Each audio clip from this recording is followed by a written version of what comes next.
heavy stars, rock and rolling through the cool guitars. Chuck's got the questions, digging so sharp, peeling back layers, hitting the heart. Talk to podcast, blowing your mind. Every topic. Hello. Hi, Larry. How are you? Good. How are you? Good. Yeah. Thank you so much for doing this. I really appreciate it. Very grateful because you've been on some big shows. So the fact that you're taking the time to do mine is, I'm very grateful. Sure. No problem. Yeah. I really enjoyed your interview with Bill Maher. That was on Club Random. That was really good. Oh, thanks. Yeah, that was, I think about a year ago now. Yeah. That was fun. Was it really? Okay. Wow. Yeah. Yeah. It was last summer. Okay. Yeah. Because it was around the time during the Republican convention because I did his show around the time. Yeah. Oh, okay. And then I think Neil Brennan, that was just a few weeks ago, right? It's just in his, Mm-hmm. That's fun. The interesting thing that I thought when I saw the Club Random one was when you were talking about how you were a kid. I think you were a kid. You were talking about reading a book about Harry Houdini. Oh, and, yeah. Buster Keaton and the Marx Brothers and the Beatles. Yeah. And you were so fascinated by what made people big. And I was like, oh, that's like me. I'm so fascinated by that. So what conclusions did you come from all those rabbit holes? So have we officially started here or? Yeah. Is this okay? Yeah. Just didn't know if we were on. You know what? They became mini obsessions, that just never went away. Like these attachments. I just became not just fascinated with their journeys, but also in love with them as artists too. So it was a combination thing. And, I'm just enamored by each of those examples just had something that was a little different, a little special. And then the combination of, the events around the times or whatever that made them what they were. I just find all that interesting, But other than them being collected into my group of favorites, no other big extrapolation or anything like that. So there wasn't like a common theme that you discovered that they were a technique or something that they used that made them so successful? Well, it wasn't so much what made them successful in terms of what they did. It's more so, why did they become successful in their times? What was it about the zeitgeist that they happened to connect with? Or what was the intersection at the time, that made them big, like in Houdini's case, nobody had really promoted themselves like Houdini had done, not quite to that kind of self-promotion. And the spectacle of being able to just escape from anything had a fascination for people.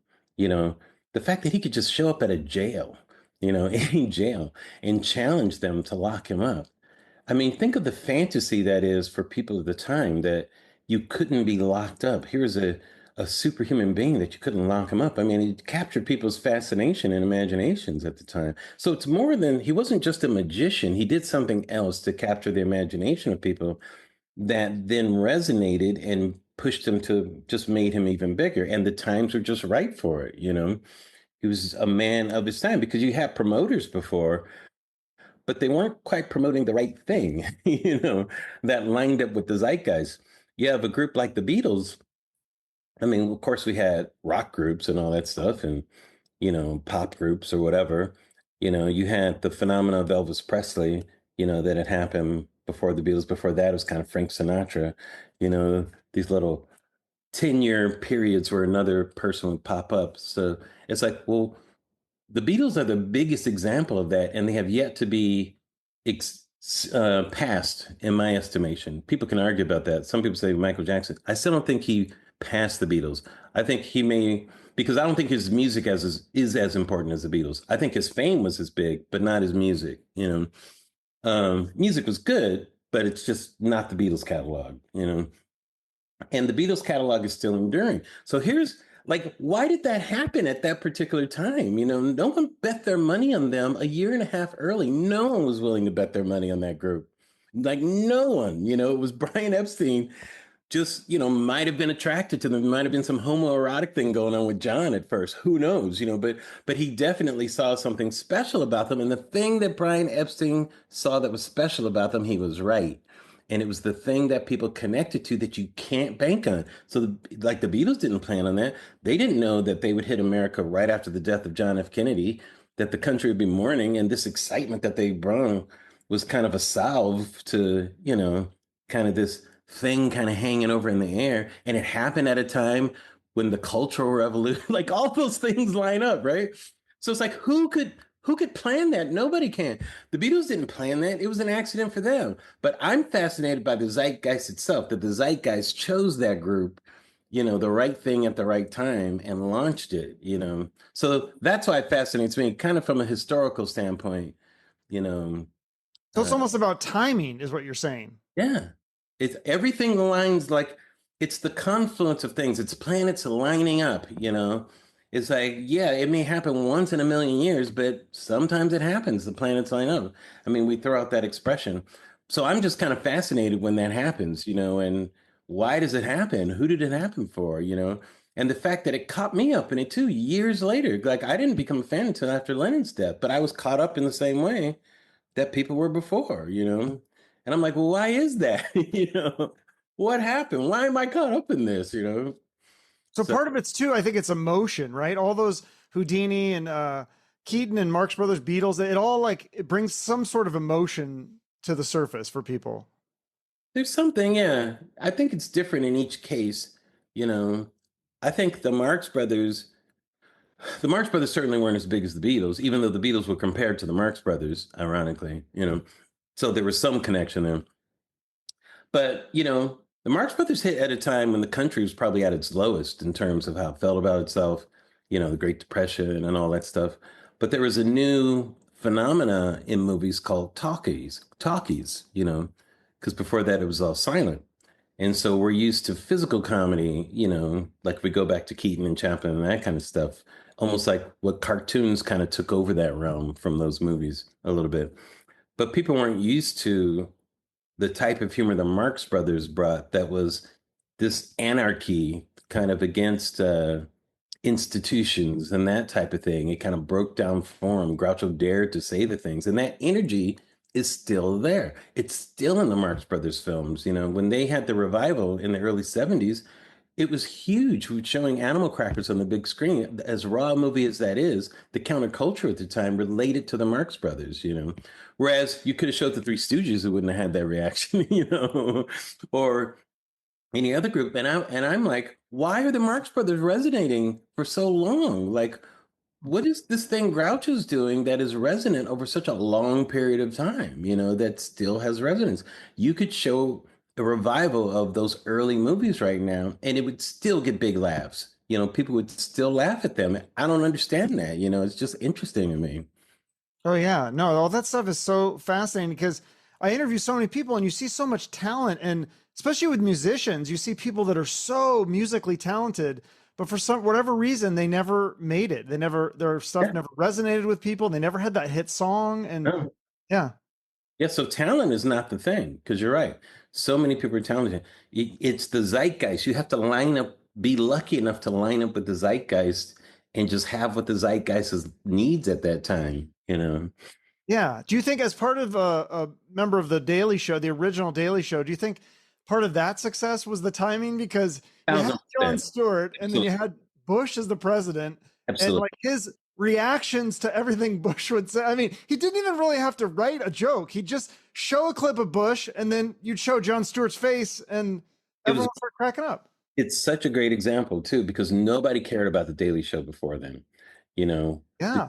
And I always say the Daily Show was more of a parody show at first. It was kind of a parody of the news, and John slowly turned it into a satire of the news. So where the initial Daily Show focused on the form of news shows and made fun of it, where John focused on the content of news shows, and commented on that. And he did it at the right time, because nobody, for the Smothers Brothers did that in the 60s, but people stopped caring about that after a while. So nobody cared about what comedians had to say content-wise for a long time. in terms of the way they cared about the Smothers Brothers at that time, right? So when John did it, it started fresh again, and the whole zeitgeist of it all is the controversy of the 2000 election, where people thought, Bush wasn't a valid president, and all this stuff. You had all this anger from people who was invalidated, and now this war starts. So here comes Jon Stewart mocking these things that is supposed to be given to us as truth that we're supposed to accept, and like both Democrats and Republicans voted for this war. Jon Stewart is against it. Who the fuck does he think he is? So he became an avatar for all that energy that felt like they weren't being heard. Remember, there's no social media at that time.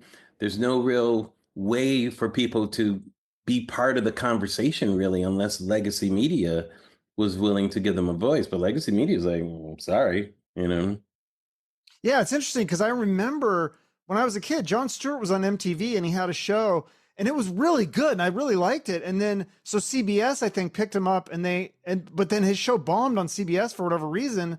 And then he went to the Daily Show and then, he became like the best talk show host at the time, I think.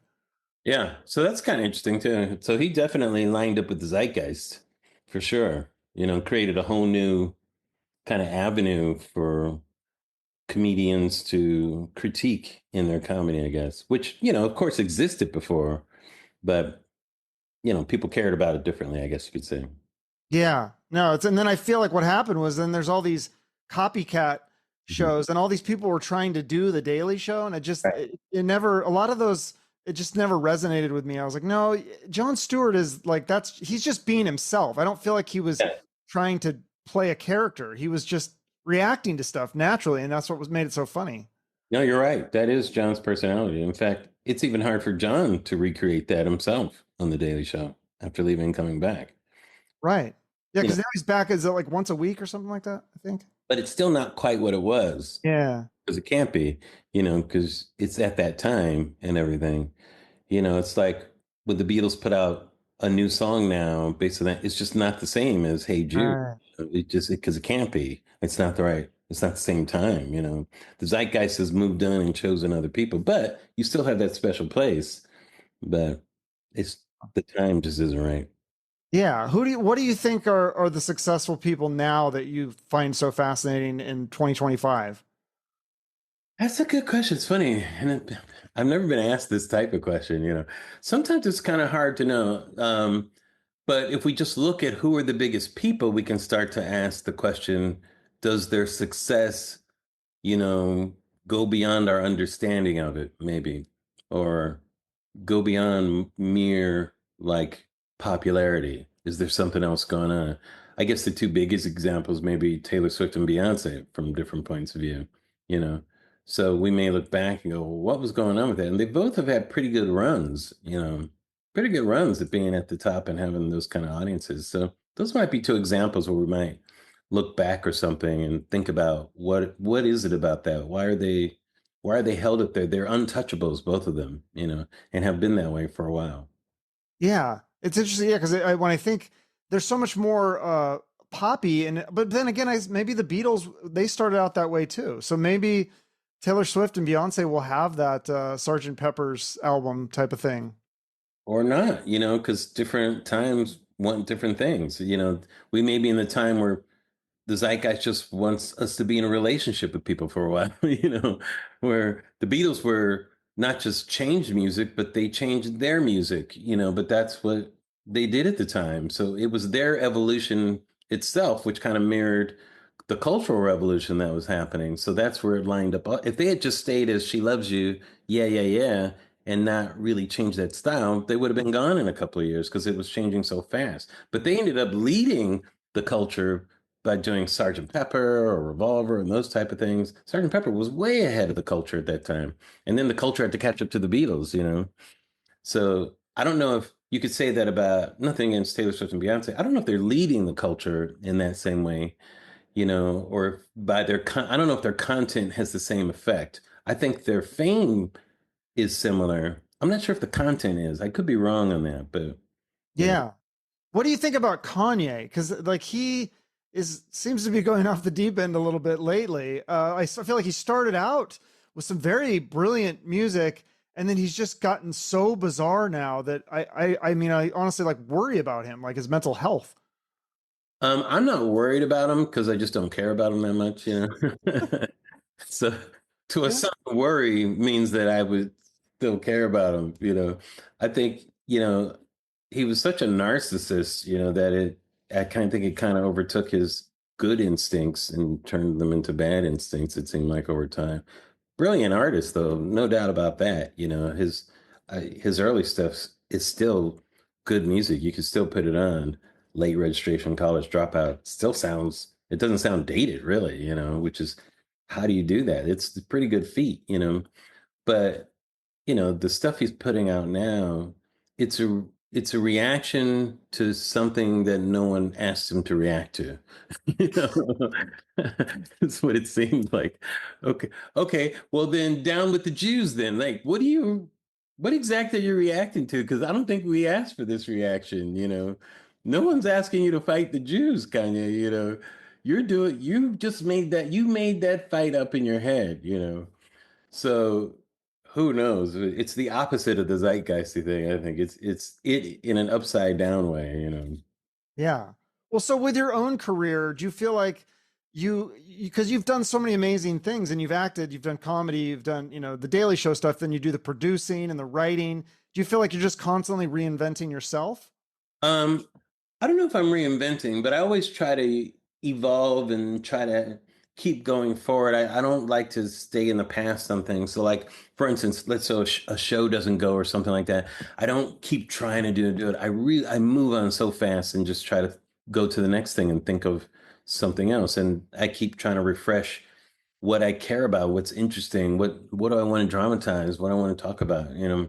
So it's always a moving target for me.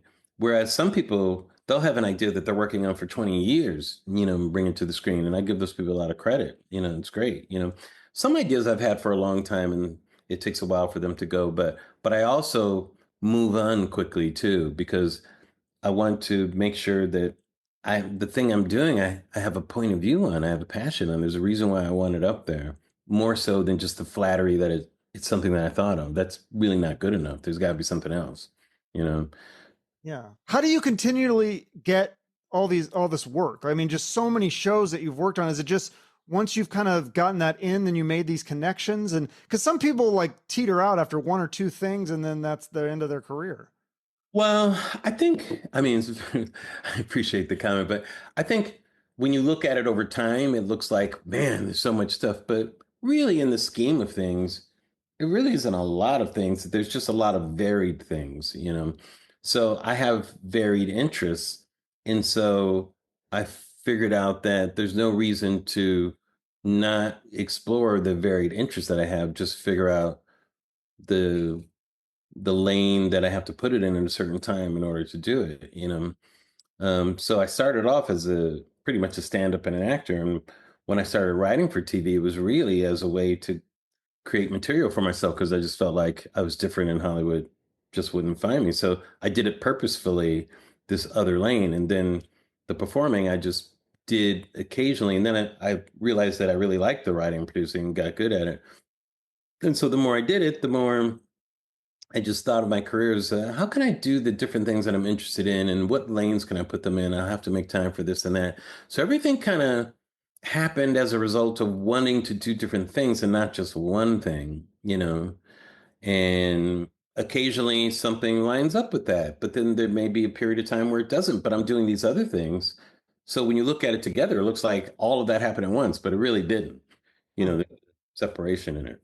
So is a lot of you knocking down doors like within Living Color? I don't know if that was maybe you consider that maybe one of your first big writing breaks. Absolutely. Did they offer you the job from your comedy, or did you like bug them and say, "Hey, give me a shot," or how did that work? Yeah, so that was me doing my due diligence and making a change in my career at that time because I was mainly a performer. And that's when I first had the thought, I don't think Hollywood's going to find what I'm doing. I got to figure out, I got to create a space for myself. So I decided to try to get a job writing in television. The first job I had was at Rick D's Into the Night. It was this late night show.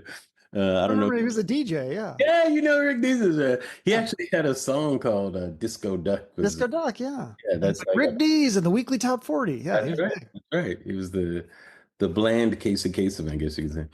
I Really mean, nice Casey guy. Kasem's pretty bland too, isn't he? Yeah, Though? the Casey Kasem. At least he had the voice. He Yeah. did have the He voice. Yeah, always pause coming in at number one. You know, we always talk like that. that was But good. so when I got in Living Color, that was me. I reached out to them for sure, because I wanted to keep getting jobs in television. So I impressed them enough that they hired me. But that was intentional on my part to get into that world, and go down that road. So it's time that happened. Very intentional. When I started creating shows, co-created the PJs and then created the Bernie Mac show, my first two big ones. That was intentional. I didn't want to just be a staff writer on someone else's show. I knew in order for me to survive in Hollywood, I had to start creating stuff. My joke when I was on the PJs, I said, if I had not created the PJs, I never would have been hired on it. Just So my opinion of Hollywood. So I said, I have to create shows in order for me to be hired on these shows, yeah. So how did you reach out to Eddie Murphy, or did he reach out to you, or did No, the at studio that pair time, you up? At that time, Eddie was working with Brian Grazer and Ron Howard. They had just done Apollo 13, and Eddie was doing Nutty Professor, and were producing with Eddie. And Eddie had looked at Apollo 13, and he was remembering this show called The Thunderbirds that had these puppets in it and everything. And he had told Brian, said, it'd be fun to do a show like with puppets or something, puppets in the projects or something like that. And he wanted to do something different. And then one of the executives at Imagine had heard this, and I had a deal at Disney at the time. It was like my first deal trying to create a show.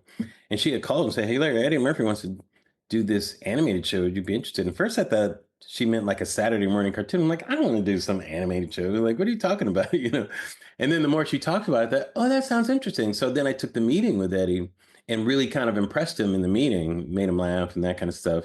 And so that's how I ended up doing it, and called in a buddy of mine to help me do it. That's really how it happened. It happened that simple, that somebody who I had a meeting with a couple of times had remembered me and thought I'd be the best person to kind of fulfill that, because it was just a whim of Eddie's saying puppets in the project. Yeah, that sounds funny. Yeah.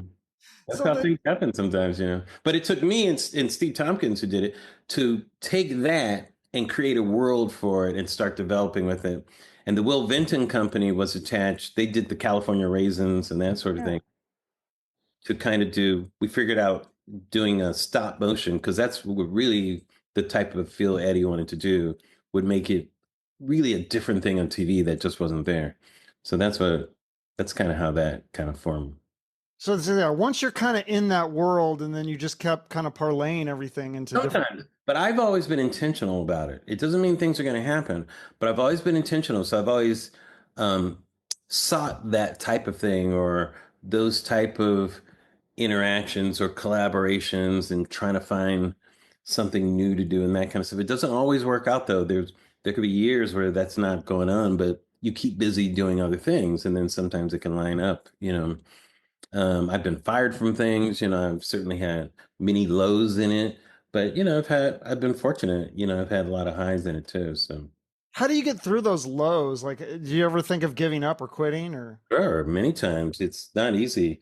When I did the Bernie Mac show, I won every award you possibly win, including an Emmy for writing, which I was the first, Black writer to win that Emmy award for writing, half-hour shows. Very historic. We won a Humanitas, a Peabody Award. We got a TV Critics Award, and Fox fired me. They just never quite understood what I was doing, and I would have battles with them all the time, and it was a real down for me. I didn't know. I thought, you know, can I work again after something like this? But I have to tell you, so many writers in the industry reached out to me and gave me encouragement. Said, Larry, your show is brilliant.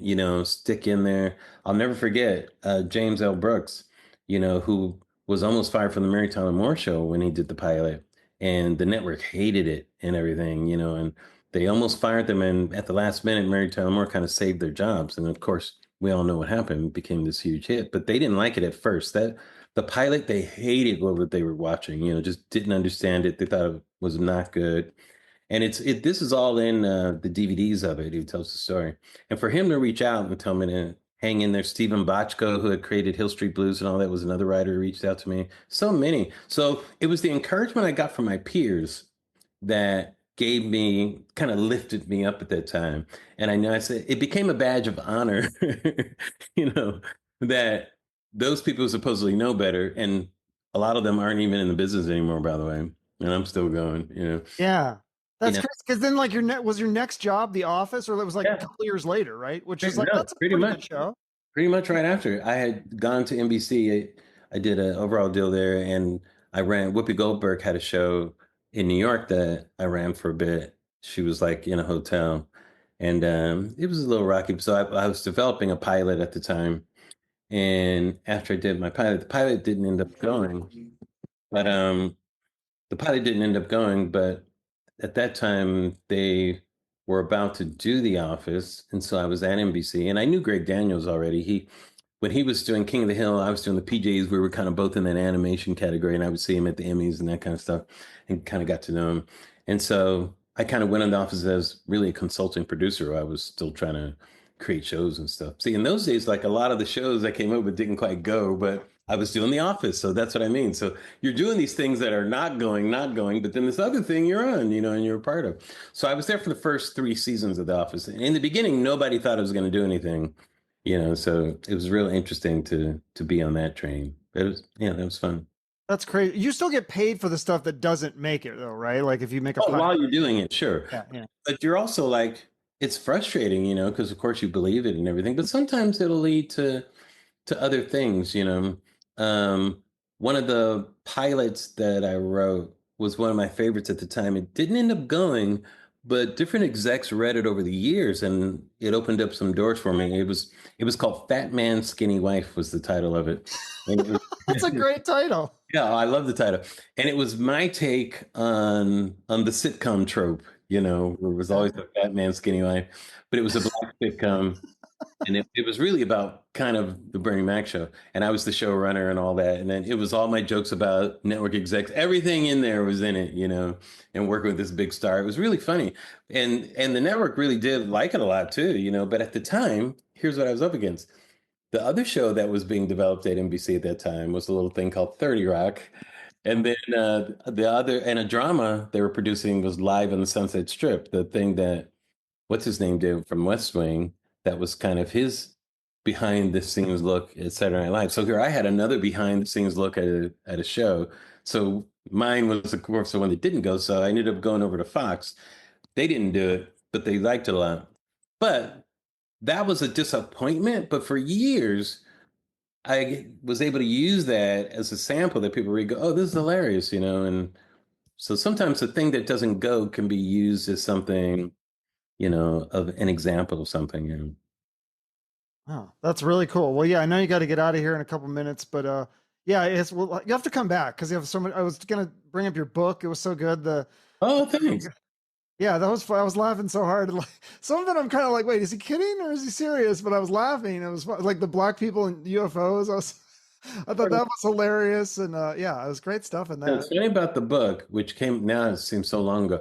The original concept of it was kind of half in theirs, but there's remnants of it. But the original concept was that I have this fictional Larry Wilmore that was Yeah, there, and that me, the real Larry Wilmore, had collected his black thoughts over the years, and kind of put all these black thoughts in a book. And I did that as a courtesy to the audience, not knowing quite what happened to this fictional Larry Wilmore. I didn't quite pull that off. I don't, it went away somewhere. But as you read it, you can see remnants of that idea in there, and that's what that collection is supposed to represent. Like yeah, the time he had a radio show, the time he wrote this, the time he did an essay. yeah. No, that was great stuff. What anything else you have to promote right now? That's I mean, besides you have your own podcast, and what else are you Black on working? the Air. Black on the Air is my podcast. I pop up on TV here and there. There's a show I'm producing on Hulu called Reasonable Doubt, produced with Kerry Washington. We're doing the third season. It's a fun. It's not quite what people would expect in my lane necessarily, because it's kind of that soapy thriller, that type of thing, But it's really a lot of fun. But I'm always working, trying to bring something to the screen, and you know, something. There's always something different. I do. A lot of people didn't know I'm also an amateur magician, and I'll do magic shows many times. I'm a member of the Magic Castle, so there's a lot of lanes that you know like to occupy. So there you go. Yeah. Do you still tour? Do you do shows, or is it just more in the LA area? Or I did last fall. I did a short tour where I combined kind of my political observations with a magic show, trying to give people something different. It was so much fun. I hadn't really been out on the road in a while, so it was great seeing fans again, and just I would love to take the podcast though on the road again. I haven't done that in a while where I've done it on the road, because I love that kind of interaction too. Especially, I love having conversations like I'm sure you love it too. Just it's so much fun talking to people, because sometimes you never know where the conversations are going to go. Even though you may have a structure for it, breaking the structure is so much fun when you have a really interesting guest. So absolutely. I love doing that. So I may figure out a way to do some more of that. Okay, sounds good. Well, thank you so much for doing this, and I'll get this out soon. It was my pleasure. Nice meeting you. Nice to meet you. All right. All right, take care, man. Every topic, one of a kind. From the rockers to the wise men. Tune in, folks, you'll be